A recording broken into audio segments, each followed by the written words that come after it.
Assalamualaikum warahmatullahi wabarakatuh, sahabat channel Cerita Islami. Apa kabarnya? Semoga sehat selalu. Tanpa banyak kata, mari kita lanjut ceritanya. Di sebuah desa kecil yang terletak di kaki Gunung Lawu, para warga hidup dalam ketakutan. Setiap malam, terdengar suara mendesis dari sungai dan ladang. Hasil panen rusak, hewan ternak mati tiba-tiba, dan beberapa pemuda desa menghilang secara misterius. Warga yakin ini ulah Nyai Blorong, ratu ular jelmaan yang mendiami dasar sungai keramat di desa itu. Nyai Blorong bukan sembarang makhluk. Ia jelmaan perempuan cantik berambut panjang, dengan tubuh bagian bawah berupa ular raksasa bersisik emas. Dalam wujudnya yang mengerikan, ia kerap menggoda para lelaki muda dan menyeret mereka ke dasar sungai untuk dijadikan budaknya. Orang-orang pintar kampung tak ada yang mampu mengusirnya. Hingga akhirnya nama Wali Paidi disebut-sebut oleh para sesepuh.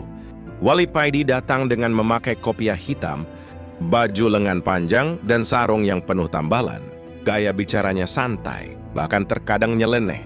Tapi matanya tajam dan sorotnya dalam. Saat mendengar kabar tentang Nyai Blorong, ia hanya senyum dan berkata, ular itu hanya besar karena dibiarkan. Kalau digodok, ia bisa jadi lauk. Malam harinya, Wali Paidi berjalan sendiri menuju sungai keramat.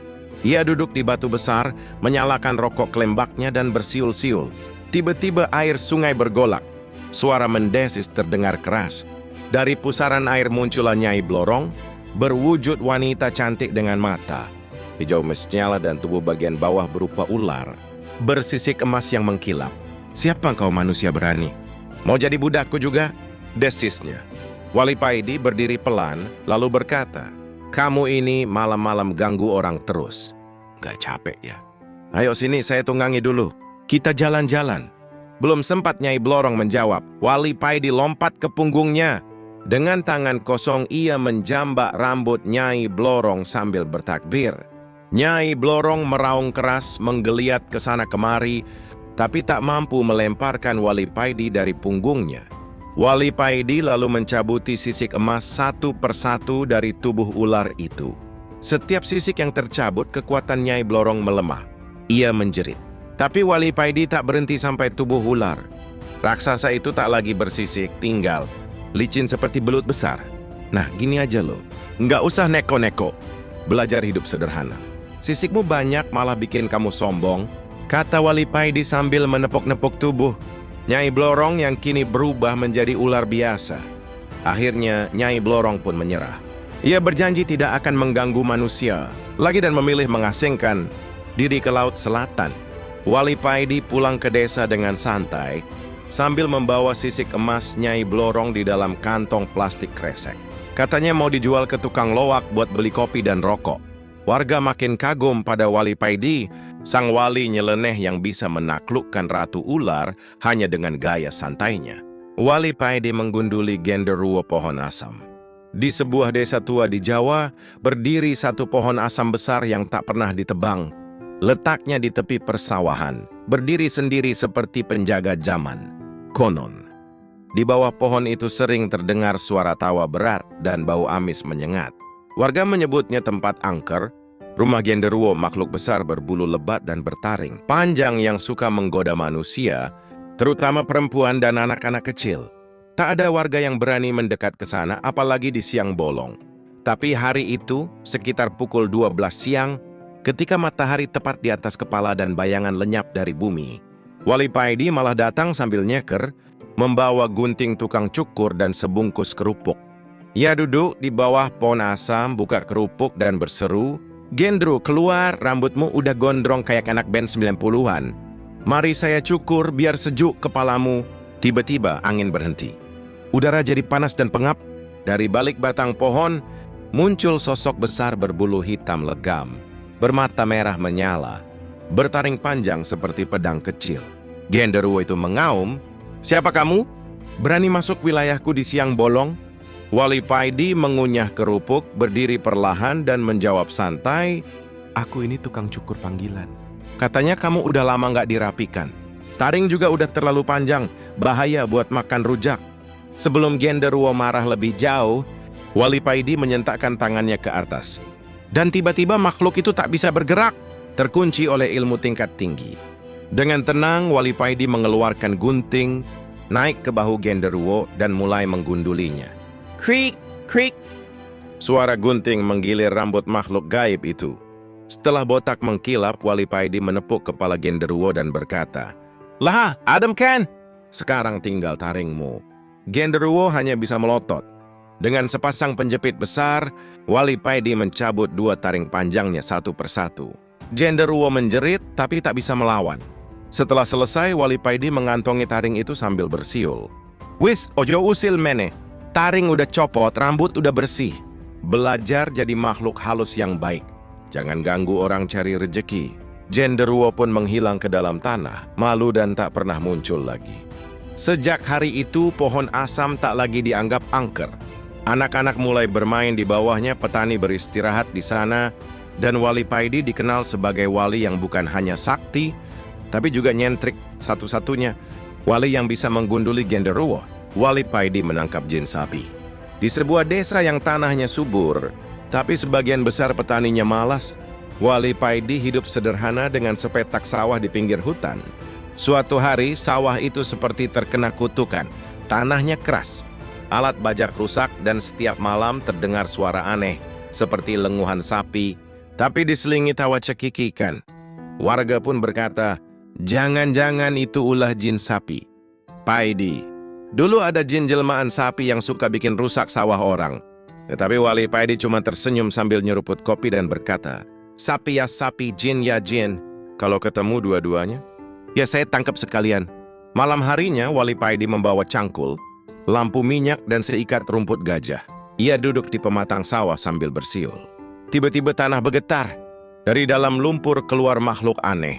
Tubuhnya seperti sapi, tapi matanya merah, mulutnya bisa senyum, dan kakinya 4 tapi jalannya tegak seperti manusia. Itulah jin sapi, penunggu tanah malas. Makhluk itu tertawa, "Kamu nggak bakal bisa nanam padi di sini. Ini wilayahku." Wali Paidi berdiri dan mengangkat cangkul. "Kalau kamu suka main di sawah, ya tak suruh kerja sekalian. Tak hukum kamu garap sawahku malam ini juga." Seketika, dengan bacaan khusus dan sentilan jari 2 kali, jin sapi itu tak bisa bergerak. Tubuh besarnya mengecil, dan ia dipaksa oleh kekuatan Wali Paidi untuk membajak, mencangkul, meratakan, dan menanam sawah dari malam sampai subuh. Suara dok-dok-dok, klotak-klotak terdengar semalaman. Warga yang lewat malam itu melihat dari jauh sosok sapi bertanduk, berjubah kain tanah, sedang mencangkul tanpa henti, disorot cahaya bulan. Pagi harinya warga geger. Sawah Wali Paidi yang kemarin keras dan terbengkalai, sekarang sudah terisi air, rapi dibajak, dan sudah ditanami benih padi sejajar seperti ditata pakai penggaris. "Loh, kok bisa? Semalam belum ada apa-apa?" tanya warga. Wali Paidi keluar dari gubuknya sambil menguap. Jin juga perlu kerja, biar nggak nganggur. Tapi ya tak kasih upah, rumput dan bacaan istighfar tiap subuh." Ia lalu menancapkan papan kecil di tepi sawah bertuliskan, "Garapan jin sapi," dipantau langsung oleh Wali Paidi. Sejak itu jin sapi tak lagi mengganggu warga. Justru setiap malam, ada sawah-sawah kosong yang tiba-tiba tergarap sendiri, rapi dan tertanami. Warga pun yakin Wali Paidi telah menjadikan jin itu buruh tani malam hari.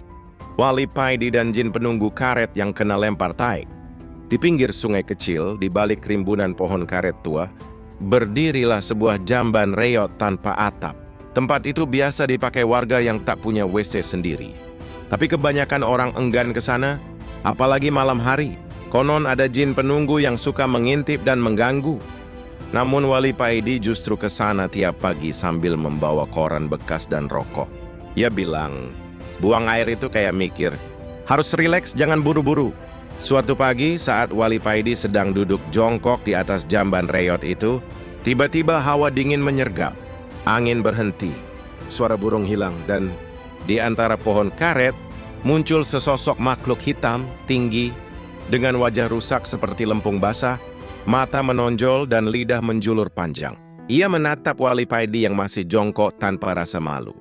Makhluk itu mendesis, "Manusia, kau berani buang hajat di wilayahku?"